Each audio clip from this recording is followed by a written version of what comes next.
있습니다. 오늘 우리에게 주신 하나님의 말씀 시편 2편 1절에서 12절까지 말씀입니다. 구약 성경 805페이지에 있습니다. 시편 2편 1절에서 12절까지 말씀. 우리 말씀을 한 절씩 교독하도록 하겠습니다. 하나님의 말씀을 교독할 때 살아계신 하나님의 음성을 들으시기 바랍니다. 어찌하여 이방 나라들이 분노하며 민족들이 헛된 일을 꾸미는가? 세상에 군왕들이 나서며 관원들이 서로 꾀하여 여호와와 그의 기름 부음 받은 자를 대적하며 우리가 그들의 맨 것을 끊고 그의 결박을 벗어버리자 하는도다. 하늘에 계신 이가 웃으시며 주께서 그들을 비웃으시리로다. 그때 분을 바라며 진노하사 그들을 놀라게 하여 이르시기를 내가 나의 왕을 내 거룩한 산 시온에 세웠다 하시리로다. 내가 여호와의 명령을 전하노라. 여호와께서 내게 이르시되 너는 내 아들이라. 오늘 내가 너를 낳았도다. 내게 구하라. 내가 이방 나라를 내 유업으로 주리니 내 소유가 땅 끝까지 이르리로다. 내가 철장으로 그들을 깨뜨리며 질그릇같이 부수리라 하시도다. 그런즉 군왕들아 너희는 지혜를 얻으며 세상의 재판관들아 너희는 교훈을 받을지어다. 여호와를 경외함으로 섬기고 떨며 즐거워할지어다. 그의 아들에게 입맞추라. 그렇지 아니하면 진노하심으로 너희가 길에서 망하리니 그의 진노가 급하심이라. 여호와께 피하는 모든 사람은 다 복이 있도다. 아멘. 네, 제가 캘리포니아 오기 전에 보스턴 대학교에서 공부를 할 때 제 전공 과목인 신학 과목 외에 또 영어 과목에서 한 과목을 들어야 했습니다. 그 과목 중에 발표를 해야 하는 그런 시간이 있었습니다. 그래서 제가 맡았던 주제는 무엇이었냐면 창조론을 학교에서 가르치는 문제였습니다. 그러니까 공립학교에서 창조론을 진화론과 함께 가르치는 문제. 그러니까 창조론과 진화론 둘 중에 어떤 것이 맞다 이런 주제가 아니라 지금은 진화론만 학교에서 가르치는데 진화론뿐만이 아니라 창조론도 학교에서 가르치자라는 주제로 이제 제가 발표를 했었습니다. 발표 후에 토론이 진행이 되었습니다. 그런데 그 토론의 내용을 이렇게 정리를 해보면 그 토론에 제가 발표한 것에 대한 반응이 크게 세 가지가 있었습니다. 하나는 이제 물론 제 주장에 대한 찬성이 있었습니다. 그래, 학교에서 공립학교에서도 창조론을 가르쳐주면 좋겠다. 물론 그분들은 대부분 신앙생활을 하시고 또 교회생활을 하시고 창조론을 믿으시는 분들, 이런 분들이 찬성을 했습니다. 또 두 번째 반응은 어떤 것이 있었냐면 분리하자라는 그런 반응입니다. 창조론이 꼭 잘못됐다, 맞지 않다 이런 것은 아니지만 그렇지만 그것을 학교에서 가르치는 것은 좀 아닌 것 같다. 그러니까 학교에서는 진화론을 가르치고 교회 가면 창조론을 가르치게 하자라는 분리하자는 반응이 두 번째였습니다. 세 번째는 그럼 무엇이었겠습니까? 반대의 의견이었겠죠. 학교에서 창조론을 가르치는 것은 말도 안 됩니다라는 의견, 주장이 있었습니다. 그들은 이렇게 말합니다. 창조론 같이 말도 안 되는 헛된 논리적이지도 않은 그런 것들을 어떻게 학교에서 가르치자고 말을 합니까? 라는 그렇게 이야기를 합니다. 그래서 저는 좀 부드럽게 표현을 했지만 그 중에서 상당히 많은 분들이 아주 공격적으로 이야기를 하는 것을 제가 경험했습니다. 창조론, 그런 정말 말도 안 되는 것을 어떻게 학교에서 가르치자고 이야기합니까? 라는 그 강한 비판, 반항 이런 것들을 제가 경험을 했습니다. 너무 잘 아시는 것처럼 창조론과 진화론은 사실 오래전부터 이 세상 가운데 진행되어 온 그런 논쟁입니다. 무엇이 맞느냐, 학교에서 무엇을 가르쳐야 되느냐. 창조론, 진화론의 논쟁뿐만이 아니라 과학과 신학과의 관계도 이 세상 가운데 우리가 어떻게 이 관계를 바라봐야 하는가가 참 중요한 문제입니다. 이 세상을 살아갈 때 그 내용은 분명 하나님과 그 신앙을 반하는 것이 있는데 그것들을 어떻게 우리가 대해야 하는가, 왜 그런 내용들은 하나님을 대적하기만 하는가, 그런 고민이 우리에게 생깁니다. 근데 그 과학이 대표적인 것일 뿐 사실 우리가 세상을 살아가다 보면 이 세상 가운데 하나님을 적대시하고 반대하고 저항하는 그런 모습들, 문화들, 그런 것이 너무나 많다는 것을 우리는 잘 알고 있습니다. 이 세상은 분명 하나님이 창조하셨습니다. 하나님이 창조하신 세상인데, 그런데 이 세상은 본질적으로 하나님을 대적하려고 합니다. 왜 그럴까요? 왜 세상의 그 모습이, 대부분의 모습이 하나님을 반하고 대립하는 그런 모습을 갖고 있겠습니까? 그 이유는 세상 가운데 죄가 들어왔기 때문입니다. 그래서 세상이 죄로 물들었고, 이 세상 가운데 죄된 습성이 있기 때문에 이 세상은 본질적으로 하나님을 무시합니다. 하나님을 인정하지 않고 이 세상의 뜻대로, 인간의 뜻대로 살아가려고 하는 것이 바로 세상의 본질적인 모습입니다. 그리고 이러한 모습은 그 옛날, 그 예전 고대 시대부터 이어왔습니다. 하나님을 반하고 하나님의 자리에 올라가려고 하는 그 인간의 모습을 보여주는 모습이 우리 창세기 11장에 잘 나와 있습니다. 우리가 잘 아시는 바벨탑에 대한 그런 내용에서 그렇게 나옵니다. 창세기 11장 3절 4절을 보면 이렇게 나오고 있습니다. 서로 말하되 자 벽돌을 만들어 견고히 굽자 하고 이에 벽돌로 돌을 대신하며 역청으로 진흙을 대신하고 또 말하되 자 성읍과 탑을 건설하여 그 탑 꼭대기를 하늘에 닿게 하여 우리 이름을 내고 온 지면에 흩어짐을 면하자 하였더니, 이 4절에 보시는 두 개의 표현이 이 세상과 인간의 모습, 하나님을 반하고 대립하며 하나님의 자리를 침범하려고 하는 그런 모습이 나옵니다. 하나는 우리 탑 꼭대기를 하늘에 닿게 하자. 우리 인간이 머물러야 하는 자리가 있는데 거기에 머물려고 하는 것이 아니라 교만하여져서 그 이름을 높여서 그 위치를 하늘에까지, 하나님이 계신 하늘에까지 닿게 하려는 것이 바로 이 인간과 세상의 모습이라는 것입니다. 또 하나의 표현은 우리의 이름을 내자라는 표현입니다.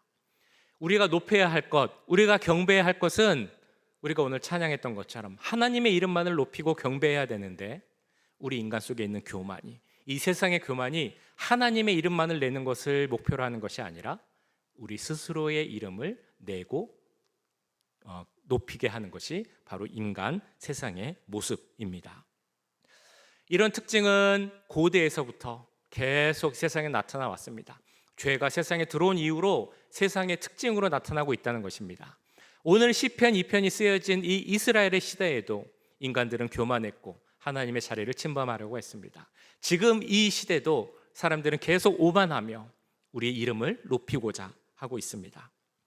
시편 2편 그 앞부분을 보면 그때부터 지금까지 나타나는 이 세상의 모습을 이렇게 설명해 주고 있습니다. 세상의 특징이 무엇이냐?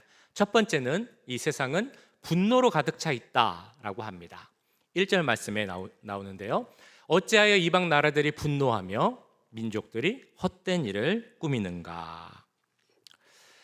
여기서 분노하다라는 말의 분노는 우리가 보통 이야기하는 이렇게 화나고 그런 모습도 있겠습니다만, 그 원어의 모습을 보면 우리가 주전자에 물을 넣고 끓이게 되면, 물이 막 끓으면 그 뚜껑이 그 열기로 인해서 막 이렇게 왔다 갔다 하면서 달그락달그락 달싹거리는 그 모습을 보여줄 때가 있습니다.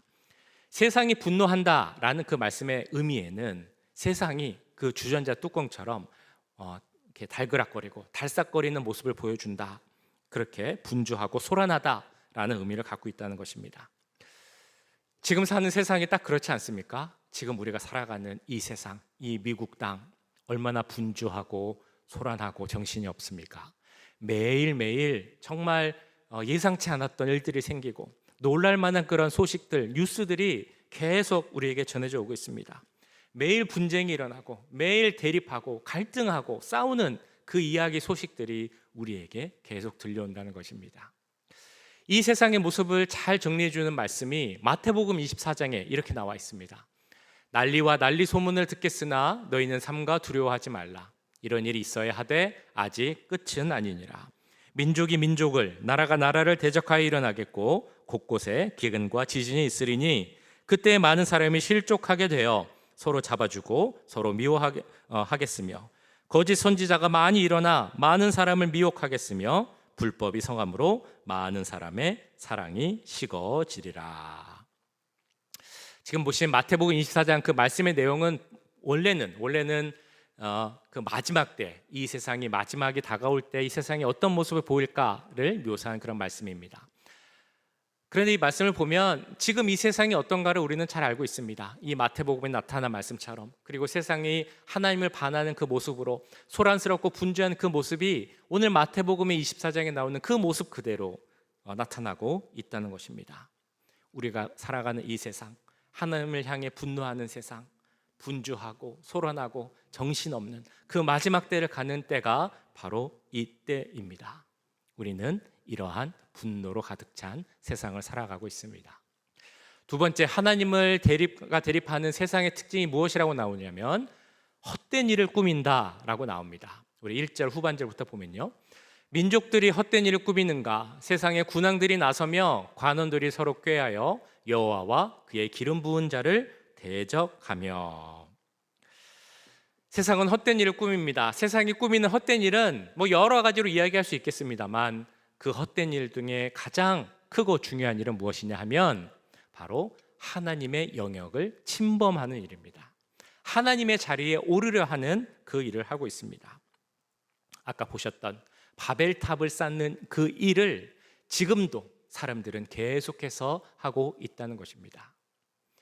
우리는 믿고 고백합니다. 하나님만이 우리의 절대자이시고 주권자이심을 우리는 믿습니다. 그렇게 이 세상에 있는 존재라면 그가 어떤 존재이든 하나님을 인정하고 경배해야 합니다. 그런데 세상 사람들은 그렇게 하지 않으려고 합니다. 하나님의 위치에 나 자신을 올려놓으려고 하는 것이 이 세상의 모습입니다. 인간이 갖고 있는 지식, 인간이 갖고 있는 기술, 그리고 나 자신의 스스로의 모습을 하나님의 위치에 올려놓으려고 하면서 우리의 기술과 지식을 이용해서 우리가 하나님이 할 수 있는 일을 다 할 수 있다라고 말합니다. 그러면서 하나님의 영역인 생명의 영역까지 침범을 하면서 우리가 이런 것까지 할 수 있는데 우리에게 왜 하나님이 필요합니까? 라는 그런 질문을 던집니다. 그러면서 내 이름을 높이고 내 자리를 하나님의 자리로 올리려 하는 것이 바로 헛된 일을 꾸미는 이 세상의 특징이라는 것입니다. 그것이 바로 2절에 나오는, 후반절에 나오는 여호와가 기름 부음 받은 자를 대적한다라고 하는 그 말씀의 의미가 바로 헛된 일을 꾸밈으로 하나님 자리에 오르려고 하는 이 세상의 특징을 보여주고 있는 것입니다. 마지막 세 번째, 이 세상의 특징이 무엇이냐면 하나님과 그 말씀을 공격한다는 것입니다. 3절에 이렇게 나옵니다. 우리가 그들의 맨 것을 끊고 그의 결박을 벗어버리자 하는도다. 여기 3절에서는 우리가 매인 것이 있고 우리가 결박된 것이 있다라고 말합니다. 세상이 말하는 겁니다. 그것이 무엇이냐면 하나님이 주신 질서와 하나님이 주신 말씀을 의미합니다. 하나님은 우리에게 말씀을 주셨고 우리가 그 말씀 가운데 살아갈 수 있도록 질서를 주셨습니다. 거기에 우리가 순종하면서 말씀 가운데 살아가는 것이 중요한데 세상은 이렇게 이야기를 하는 것입니다. 저것은 그냥 너희를 맨 것이고 결박한 것이다. 그러니까 그것에 얽매이지 말고 그 말씀에 순종한다라는 그런 이야기 하지 말고 거기서 풀려 나와서 편안하고 자유롭게 살아라 라고 이야기를 한다는 것입니다. 어제도 말씀드렸지만 세상은 십자가를 미련하다고 말합니다. 하지만 그 십자가의 도가 진정 지혜이다라고 우리는 고백하였습니다. 세상은 십자가를 공격합니다. 어리석은 것이고 미련한 것이다. 그러나 그 십자가만이 진정한 지혜의 길이고 구원의 길임을 우리는 알고 있습니다. 세상은 계속해서 이렇게 미련하다, 어리석다 공격합니다. 아까 창조론 이야기할 때 말씀드렸던 것처럼 심지어는 아주 분노하면서 우리 기독교와 말씀과 그 모든 순종의 삶을 비판하고 공격합니다. 그러면서 이야기하죠. 그 모든 억압에서 벗어나라. 왜 그렇게 불편하고 힘들게 사냐? 그냥 마음 내키는 대로 편안하게 사는 것이 좋은 것이고 그것이 더 자유로운 삶이다 라고 그렇게 이야기를 하고 공격을 합니다. 자, 그래서 이 편에 이런 내용이 있기 때문에 많은 학자들이 시편 1편과 2편이 서로 연결되는 시편이다라고 이야기를 합니다. 지난주 보셨던 시편 1편 기억이 나십니까? 복 있는 사람에 대해서 우리가 말씀을 나눴습니다. 복 있는 사람이 어떤 사람이라고 이야기를 나눴습니까? 악인들의 꾀를 쫓지 아니하고 죄인들의 길에 서지 아니하고 오만한 자의 자리에 앉지 아니하는 자들이 복 있는 자들이다 라고 말씀드렸습니다.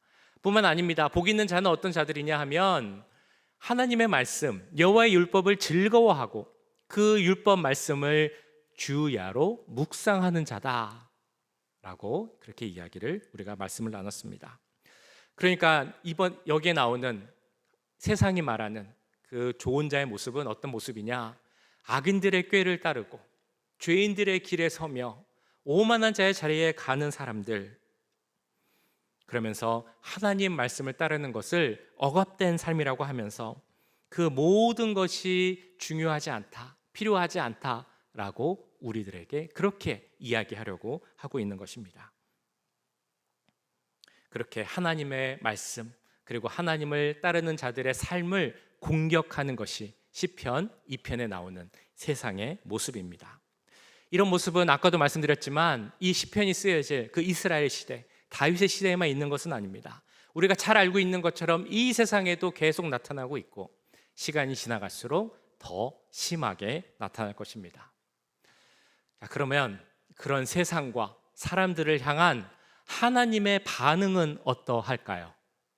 그런 사람들을 보면서 하나님은 어떤 모습을 보이시고 있겠습니까? 4절에서는 이렇게 말씀합니다. 하늘에 계신 이가 웃으심이여 주께서 그들을 비웃으시리로다. 4절 말씀을 통해 분명히 이렇게 얘기합니다. 하나님께서 그들을 보고 비웃으실 것이다. 성경에는 사실 비웃는다라는 표현이 종종 나옵니다. 그 표현 자체, 단어는 많이 나오죠. 그런데 이 단어가 주로 언제 사용되냐면 하나님을 잘 따르고 순종하는 자들 혹은 예수님과 예수님을 따르는 제자들에게 그런 모습을 보면 비웃었다, 다른 사람들이 비웃었다라고 나옵니다. 그런데 오늘 시편에서는 하나님이 비웃으셨다라고 나옵니다. 잘 나오지 않는 표현입니다. 근데 시편에서는 종종 나오긴 합니다. 하나님이 무엇을 보시면서 비웃으셨을까요? 이 세상에 분주하고 소란한 모습을 보면서 비웃었다라고 나옵니다. 하나님의 자리에 오르려는 오만하고 교만한 모습을 보면서 비웃었다라고 나옵니다. 하나님과 그 말씀을 공격하고 그 말씀을 무시하는 사람들을 보면서 하나님은 비웃으신다라고 이야기하고 있는 것입니다. 그 4절 앞부분에 보시면 하늘에 계신 이가 웃는다라고 처음에는 나옵니다. 그러니까 그 마치 표현이 좀 긍정의 웃음, 좋은 웃음 하는 것처럼 이렇게 생각될 수도 있는데요. 그 앞에는 사실 이런 가로가 하나 있습니다. 그리고 그 가로에는 뭐라고 쓰여져 있는 것이냐면 가소로와서라는 단어가 써 있다고 생각을 해야 됩니다. 그러니까 하늘에 계시니 우리 하나님이 그 세상을 보면서 어떻게 대응하시느냐, 그들의 모습을 보며 가소로워서 웃으시며 또한 비웃으신다라고 이야기하고 있는 것입니다. 그래서 오늘 제목에도 하나님의 웃음, 하나님의 비웃음 이렇게 쓰여 있는데 그 앞에 있는 하나님의 웃음이 좋은 의미의 웃음이 아니라 하나님을 반하는 세상을 향한 하나님의 가소로워하시는 그 웃음과 하나님의 비웃음을 뜻하고 있다는 것입니다. 우리가 겉으로 볼 때 세상을 보면 악하게 사는 사람이 잘 되는 것처럼 보일 때가 있습니다. 힘 있는 사람들만 성공하는 것처럼 보일 때가 있습니다. 그래서 그 사람들이 하나님을 공격하고 교회를 약하게 하고 깨지게 하고 그러려는 많은 모습을 보이지만 그럴 때마다 하나님은 그 모습을 보시면서 그것을 가소로워하시고 비웃으신다라고 선포하고 있습니다.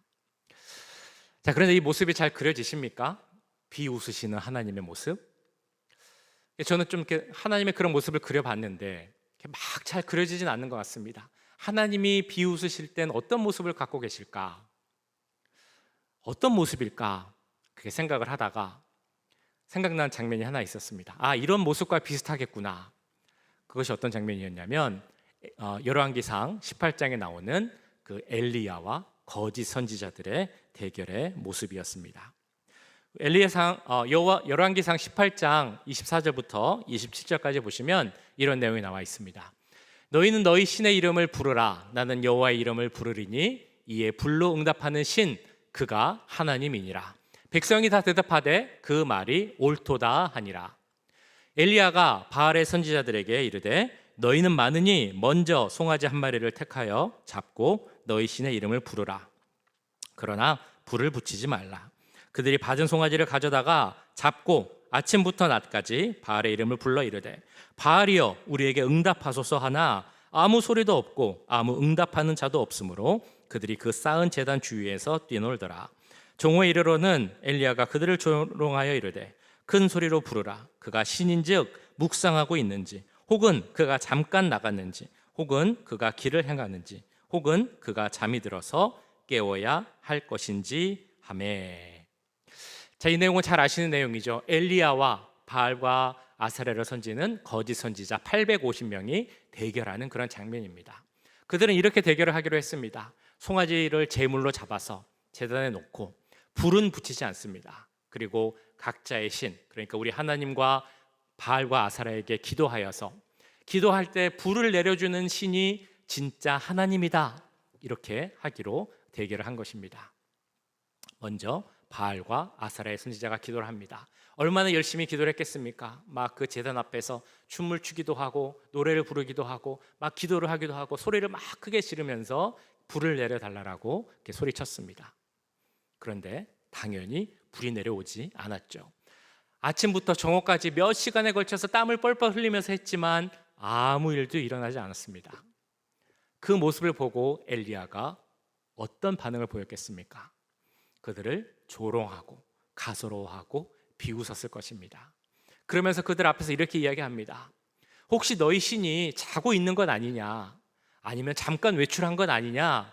그러니까 그 신을 깨우든지 다시 부르기 위해서 더 열심히 부르짖어 봐라 라고 하면서 그들을 조롱하며 이야기하는 그런 내용이 나오고 있습니다. 이 세상을 바라보시는 그 하나님의 비웃음의 마음이, 그 모습이 바로 이럴 것이라는 것입니다. 오늘 시편은 분명히 말씀합니다. 하나님을 거역하고 하나님을 대적하는 이 세상, 그리고 이 세상에 속한 사람들에게 모든 주권과 영광과 권세를 가지신 하나님께서 내가 너희를 비웃는다, 너희는 아무것도 아니다 라고 선포하고 계심을 우리는 믿습니다. 그래서 그 모든 하나님의 역사가 이 세상 가운데 나타나는 것을 우리는 보게 됩니다. 역사적으로도 많은 일이 나타났습니다.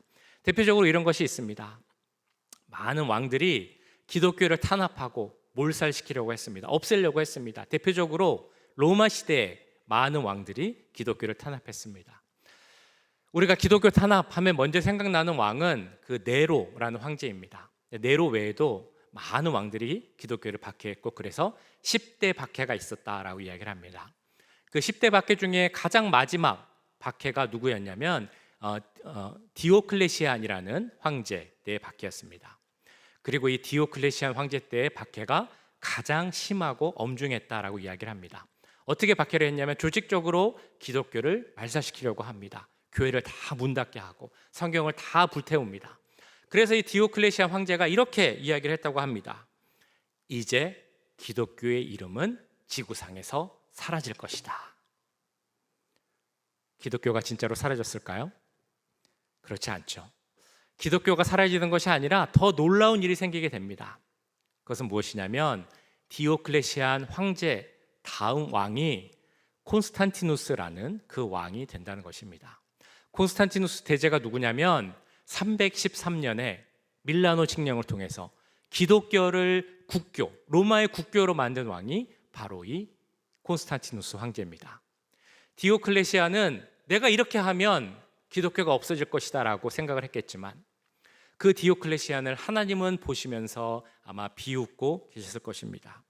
너는 그렇게 외치지만 나는 이 기독교를 로마의 국교로 인정할 콘스탄티누스를 준비하고 있다. 그래서 이 기독교가 로마의 국교가 될 거야 라고 말하고 계셨다는 것입니다. 또 다른 일도 있습니다. 우리 미국의 유명한 무신론자 중에 한 명인 로버트 잉거솔이라는 사람이 있는데요. 사실 이 사람은 그 아버지가 목사님이었습니다. 근데 목사님이 그 1800년도에 그 노예 제도를 폐지하자 이런 주장을 하고 다니니까 사실 많은 그 어려움을 당했습니다. 부당한 대우를 당했고 교회도 자주 옮겨야 됐고, 특별히 그래서 이 잉거솔이 어렸을 때 이 아버지가 교회의 잘못된 재판으로 목사직을 잃게 됩니다. 그것을 보면서 기독교는 참 편협하고 야만적인 종교다라고 생각을 하게 됩니다. 그래서 기독교를 떠나게 되었고 인본주의자, 반기독교주의자가 됩니다. 무신론자가 되는 것이죠. 그러면서 성경은 다 거짓이다, 그리고 영원도 불멸하지 않는다, 뭐 이런 주장을 계속하게 됩니다. 그러면서 그가 펼친 작전이 있는데, 그것은 바로 루 윌리스라는 사람을 끌어들여서, 이 작가 겸 학자를 끌어들여서 자기의 주장을 더 넓히려고 합니다. 그래서 이 루 윌리스라는 사람이 도서관, 학교 도서관 가서 성경도 보고 여러 가지 자료를 보면서 기독교를 비판하고 무력화할 여러 자료를 공부하게 됩니다. 그렇게 2년 동안 책을 보고 성경을 보고 공부한 결과 그가 내린 결론은 바로 이것이었습니다. 나의 주, 나의 하나님, 나를 도우소서. 주님만이 살아계신 하나님이라는 것입니다. 예수님만이 우리의 구원자시고 예수님 없이는 우리가 살 수 없다라는 그 고백을 하게 되었다는 것입니다. 그래서 그런 경험을 하게 된 후에 이 루 윌리스라는 사람이 하나님을 증거하는 책을 쓰게 됩니다. 그 책이 어떤 책이냐면, 우리가 잘 아는 미국에서 성경 다음으로 정말 유명한 책이다, 많이 팔렸다, 이런 이야기까지 있는 배너, 그리스도의 이야기, 그 책을 쓰게 됩니다. 이 책이 원작이 되어서요, 우리가 잘 아는 영화 배너, 그 전차 경주 장면이 유명한 배너 영화가 나오게 되는 것입니다. 인고설을 포함한 그 많은 무신론자들, 지금도 정말 무신론자들이 많습니다. 그들 나름대로 치밀한 작전, 정말 그리고 철저한 노래를 준비해서 하나님은 없다라고 증명을 하기를 힘씁니다. 너희가 생각이 있다면, 이성이 있다면 어떻게 하나님이 있다라고 믿을 수 있느냐라고까지 이야기를 합니다. 그러나 그 모든 사람들을 분명 하나님은 가소로운 모습으로 보고 계실 것입니다. 왜냐하면 이 인고설에 대해서 월레스를 준비했던 것처럼 이 세상의 모든 잘못된 주장들, 무신론자들에 대한 그 모든 대비와 준비를 하나님께서 하고 계실 것이기 때문입니다. 그 증거에 대해서, 그 준비에 대해서 오늘 9절에서는 이렇게 말씀을 합니다. 내가 철장으로 그들을 깨뜨리며 질그릇같이 부수리라 하시도다. 이 이야기는 고대 그 왕의 즉위식으로 가봐야 됩니다. 특별히 이집트 같은 나라에서 새롭게 왕이 되면 그 즉위식 장소에 꼭 항아리들, 질그릇들을 이렇게 놨다고 합니다. 그리고 거기에 주변의 나라 이름들을 다 써놓습니다. 그럼 왕이 즉위식을 진행하는 중간에 들어가면서 철장, 그러니까 쇠로 된 막대기로, 지팡이 같은 걸로 그 항아리들을 다 하나씩 깨뜨리면서 들어갑니다. 그 이유는 내가 왕이 되면 이 나라들을 항아리가 깨지는 것처럼 다 쳐부술 것이다, 공격하고 점령할 것이다, 그것을 나타내기 위함입니다.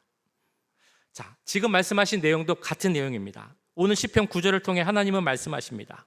이 세상에 있는 모든 악한 세력들, 하나님을 대적하는 세력들, 그 모든 세력들을 하나님께서 다 깨뜨릴 것이다.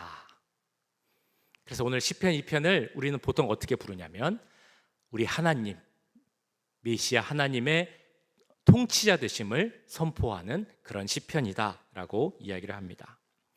하나님이 이 세상의 주인이심을, 하나님만이 진정한 주권자이심을, 그리고 우리 하나님만이 통치자이심을, 그래서 우리 하나님만이 이 세상을 정의와 공의로 다스릴 것을 오늘 시편은 선포하고 있습니다.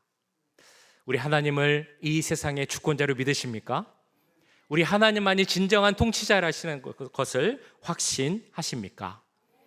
하나님만이 우리의 통치자입니다. 그렇기 때문에 우리는 이 세상 가운데 살지만 세상의 속임수에 속해 사는 것이 아니라, 그 대적하며 사는 삶에 같이 가는 것이 아니라 진정한 우리의 왕 되시는 통치자 하나님에 속한 자로서 삶을 살아야 할 줄 믿습니다. 그것이 어떤 삶이겠습니까? 오늘 본문에서는 지혜 있는 자의 삶이다 라고 이야기를 합니다. 우리 10절, 11절 같이 한번 읽어보실까요? 10절, 11절 시작. 그런즉 군왕들아, 너희는 지혜를 얻으며 세상의 재판관들아, 너희는 교훈을 받을지어다. 여호와를 경외함으로 섬기고 떨며 즐거워할지어다. 세상에 살아갈 때 이 왕들에게 지혜가 필요했던 것처럼 우리에게도 지혜가 필요하다라고 말합니다. 그런데 그 지혜에 대해서 지금 보시는 11절에서도 그렇고요, 잠언 1장, 잠언 9장 계속해서 반복하여 우리에게 주시는 말씀이 있습니다. 지혜가 무엇인가? 같이 한번 다시 읽어보겠습니다. 시작. 여호와를 경외하는 것이 지혜의 근본이요 거룩하신 자를 아는 것이 명철이니라. 아멘. 우리에게 지혜가 넘치길 기도합니다. 지혜가 무엇이냐? 세상의 통치자이신 우리 하나님만을 경외하고 예배하는 것, 이것이 바로 지혜임을 믿습니다. 그래서 이 세상 너머에 있는 하나님을 통치하는 그 하나님의 손길을 바라보고 그 하나님을 경외하고 찬양하는 우리가 되어야 할 것입니다. 이 세상에 소멸되어져 갈 것들, 썩어져 갈 것들을 바라보는 것이 아니라 그것을 분별해낼 줄 아는 그 지혜가 우리에게 필요한 줄을 믿습니다. 마지막으로 오늘 설교를 결론 지으며 마지막으로 한 번 더 우리에게 여쭤보고 싶습니다. 이 세상의 진정한 통치자는 누구입니까? 우리 하나님만이 우리의 통치자이심을 고백해야 할 것입니다. 나아가 세상의 통치자이신 하나님이 나의 주, 나의 하나님이심을, 나의 삶의 왕이심을 고백하는 우리 모두가 될 수 있길 간절히 소원합니다. 그래서 우리의 삶은 그 주권을 인정하고 하나님을 경배하며 찬양하는 그러한 삶, 그래서 하나님 주시는 진정한 축복을 받고 경외하는 삶을 살아갈 수 있는 우리 모두가 될 수 있기를 간절히 축원합니다.